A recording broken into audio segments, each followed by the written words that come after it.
My son peers at me over the top of his 25th birthday card. It reads simply, "Happy birthday, you're amazing. I am so proud of you. Love, Dad." He blinks. I thought you were a writer, Dad.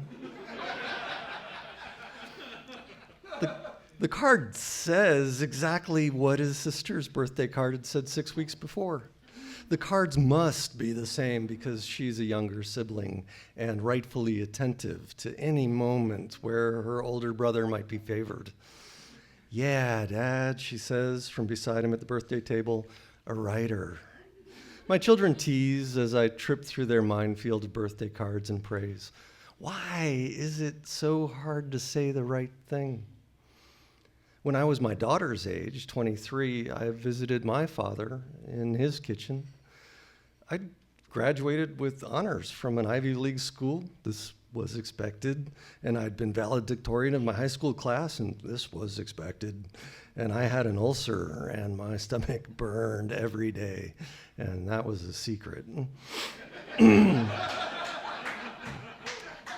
I had just done all the required things, and now I didn't know what to do anymore. I was lost, and at night I kept imagining killing myself with the .38 caliber revolver on the top shelf of my father's closet, how the bullet would be hot and spinning as it spun out of the barrel, and I'd think about how to angle the barrel to hit my brainstem because the shells in the ammunition box next to it were round nose and not hollow point, so I must aim the shot precisely because failure at this would be shameful. I worked up the nerve to tell my father this over dinner about this little problem. "I don't know what I'm doing anymore, Dad. I feel useless. I keep thinking of killing myself. I feel so shitty." And we're both standing now, and I'm crying. "Were you ever proud of me?" I ask him. My father blinks at this question, and he looks away. His body's still facing me, but his gaze is averted, as if I were naked. In his expression, I see there's both despair and disgust.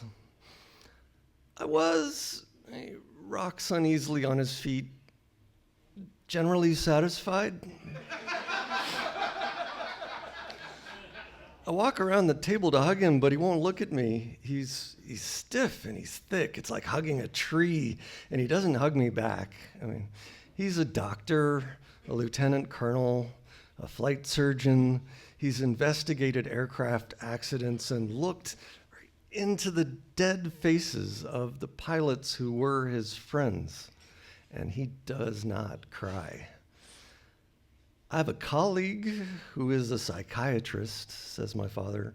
"Do you want to talk to him?" I don't speak with my father again about feeling sad, because dysfunction is weakness, and weakness is a sin. It's something for others, not us. Last month, my daughter and I flew to see my father. My sister and her daughter met us there, a cautious family reunion, an unspoken potential goodbye. Also, I'm the executor of his will, and he wanted to show me what to do, the things to divide, to sell, and to give away. "The headstone is already paid for," he told me. "Don't let him charge you for anything." It's important to my father that everything is paid for and arranged ahead of time by him. His departure must be a final demonstration of self-reliance. And he showed me the box of framed diplomas, awards, a picture of him getting his silver oak leaves. "This would be good if you needed to write the kinds of things they put about a person they put into the paper." He cannot muster the word obituary, not because he's sad, but because he can't find it. It's been far less than a year since my last visit, but his memory is going, and he knows. "This is my machine for turning things I don't want other people to have into dust." He can't remember what it's called. He's pointing at a paper shredder. I want to tell my father that Katrina, my older sister, will do a better job of executing his estate. She is better with people and details and remembering things and selling, but this cannot be. I am the firstborn son, and to our father it seems there is a rule. Later, when we're back in San Diego, my daughter and I talk about the visit. When you speak, your father looks at you like, uh-huh, and he's nodding, and he wants to agree. And when your sister speaks, oh, and this would kill me if I were her, he's looking away. My daughter's nodding as she says this to me, and I see the skin where she has picked a scab from her cheek, and it's bleeding. Of course, Finn got all your time, she says. It's obvious. It's the boy bonus. I feel sick inside.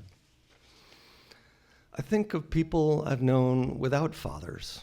Fathers who left, who drank, who were violent. These people were starved for fathers, and I was fed. And who am I to complain that my food was cold sometimes? I'm sorry, I replied to my daughter. I wish I could go back in time and do it better. Feels like all I can say. When we visited my father, I stayed on an extra day after my daughter and the others had left. That evening, Dad and his partner Anne and I watched the Olympic trials on TV. Anne's phone rang. After a moment, she lowered it from her ear. My son just died. She keeps looking at the phone in her hand. And a few seconds passed. I don't cry, though, she says, mostly to herself. The runners on TV keep running as hard as they can in bright spandex, and their legs are pumping. I'm so sorry, I say. And I wait for my father to say something, but he doesn't. He's looking away again, away from Anne at the television. And he doesn't turn it off or down. He leans back in his seat to get his head further away from emotion, from the stain of it. And the runners keep circling. It's suddenly cruel, and I find myself flinching at the voice of the sports announcer. We hadn't talked in 10 years, continues Anne. But we talked when he was here a month ago, so there's nothing on me there. Finally, my father speaks. Drugs get some people, he tells the TV screen. Not all, but some. And then it's worse than living. There's some relief, maybe, when it's over. Anne says nothing as she sinks back down to the couch. As promised, she does not cry. To fill the space, my father says to me over the sound of the TV announcer, remember when you had that first paper published? You were only an undergraduate. He says to me, your daughter is doing quite well, isn't she? And your son, too? And I don't know how to respond. He seems to be telling Anne, your son died? My family's fine. And I grope for words, but none come. And his machine has turned the praise I'd once needed into dust. Eventually, I changed the subject back to Anne's son and arrangements around his service, and I try to give Anne a hug goodnight, but she pulls away. And I go to bed angry that my father could treat Anne that way in that moment. But later, as I'm lying in the dark, I come to understand and love him better. He has what he was given, and it was not praise. It was not comfort. It was a code. To be dependent on the good opinion of another is weakness, and weakness is sin, and to give praise, to give comfort, to imply that dependence, this is not done, because to do so would be to insult the receiver. Dad did not comfort me at 23. He did not comfort Anne at 86. He does not give praise or comfort because for him, withholding them is exactly how one shows respect and love. And it's an old code. Good for the 1800s when the children mostly died. When frontier life depended on strength of will. It was less needed by 1937 when my father and Anne were born into it. And it was even less needed in 1969 when I was born into it. And in 1999 and 2001 when my children were born, it was archaic. But it still lived inside me all through their childhoods. And even now, a stern stranger judging my words. And now my father and his ways are preparing for his departure, and I'm helping, and now I'm doing it for duty and for compassion and not for praise. A week ago, I was alone in my car in a dark parking lot. I just purchased ingredients to make tacos, beans, and rice for the dinner I make my kids every Sunday. And I was thinking about my father when my phone buzzed. Can you house sit for my cat? It's my daughter. We chat a bit. I tell her I'm happy to watch her cat, that I'm excited to see her brother and her for taco night. She brings up our talk from a few days before when I'd shown her a story about hurt and understanding across generations. Don't get bogged down in the sad bits, she tells me. Let them go. Oh, I will, I tell her. No sad bits.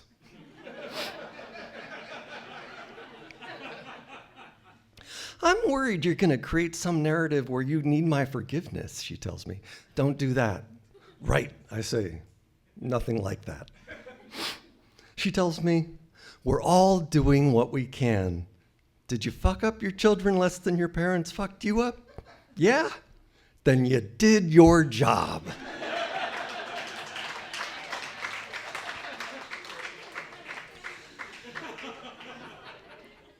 Thanks. I say, I love you. When and if you have kids, you'll get your shot working on our family culture, and I know you'll do great.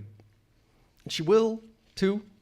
Generation by generation, my kids will get their shot, and they will do great. I believe in them. And that's the highest praise I know.